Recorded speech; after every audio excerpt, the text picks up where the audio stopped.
Grief is a house guest who never leaves. Yesterday, I caught it when my mom made monkey ears for the first time ever. It's this weird pancake-like soft bake that just soaked up a lot of oil. It didn't look up when I froze in the doorway, just kept sizzling, slow and steady. I didn't ask it to leave. See, I've been thinking about these famous monkey ears of yours for the past few days. I'd scroll Pinterest to maybe find a recipe and make it this weekend, but they didn't know what the hell I was talking about.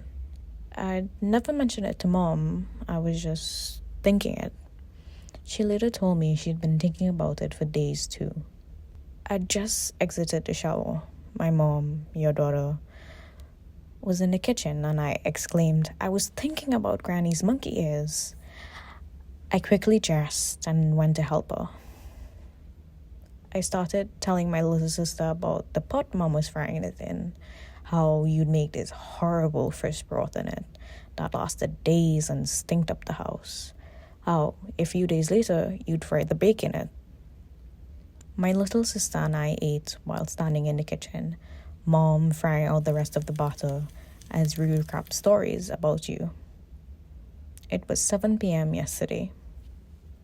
It's funny how your life can change with one phone call. I'd been feeling it though, for days, for weeks, months.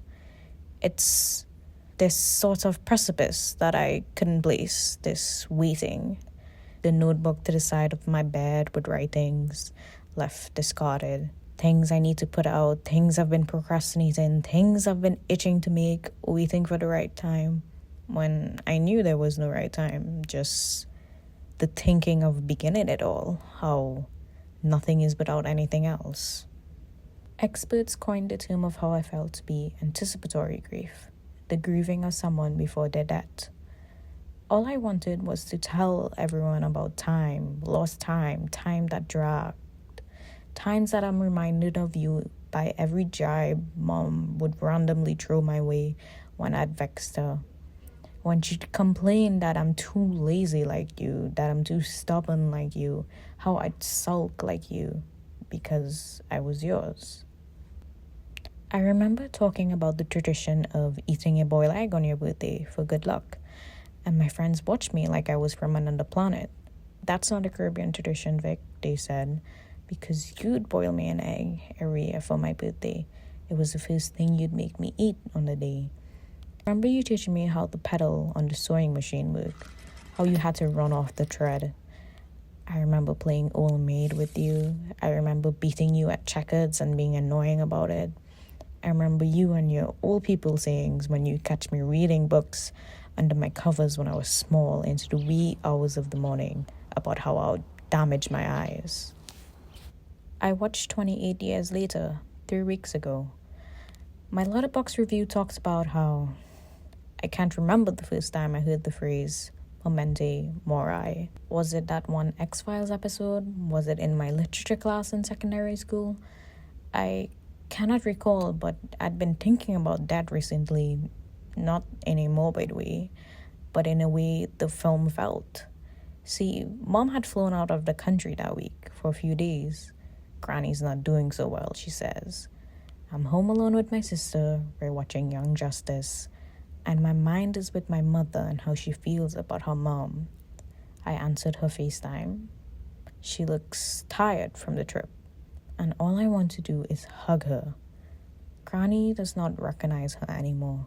Granny, who used to do my hair every morning for school, even though she couldn't comb hair, have a home-cooked meal waiting for me when I got home, who taught me how to write letters and mail them out.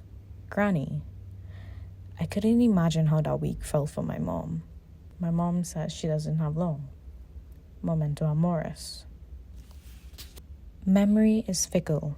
Human memory is notoriously inconsistent and unreliable. Memory is not a sign of morality. Humans forget details because we're human. But we don't forget love. And maybe that's what grief is. The shape love takes when it has nowhere left to go. Maybe it's the echo. They say grief is love/translation. the way it speaks after the door has already closed. I want so badly to remember everything about Granny. If I could remember how she sounded when she hummed, or how her clothes smelled, I could stitch together pieces of her in my mind and keep her close. I worry that sometimes my memory of her is wrong, like I've put it out of order. I remember our last phone call. I miss you. I don't remember what your voice sounded like. I think grief is best considered as constant unwanted reframing. Last night I slept for the first time since my granny died. Today I ate for the first time since she died. Brushed my teeth, showered for the first time, got dressed, went to work, made coffee. Grief has a strange timeline. It doesn't always arrive with the funeral. Sometimes it creeps in with the quiet. How Granny used to hold my hand with both of hers. How she used to hug me. How she always smelled of limecoal and patience. Grief is patient. It waits for silence, for space, for that one day where your heart has nothing left to distract it. Then it whispers, "Remember?" And you do, too clearly. To everyone else, it's just another Tuesday. But my grief is immeasurable and it just keeps welling up. That happened, a small blip in the fabric of time and a black hole in the fabric of mine.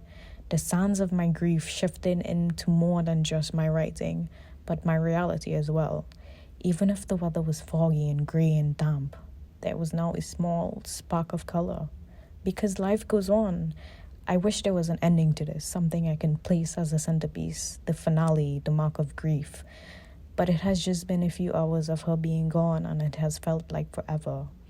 And I know I will grow to feel something more melancholic, something softer. But my chest aches, my hair is frizzy.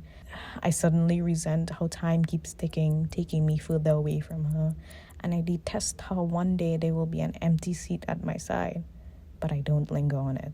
I think of my little sister, how you cannot avoid the first experiences of life. You cannot avoid the first instances of pain that you come across. That's not what trusting life is about. That's not what finding peace is about.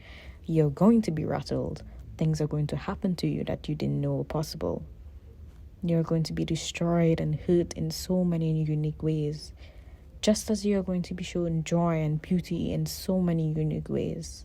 The issue is not the first arrow. The first arrow is not suffering. That instantaneous moment is hard to deal with.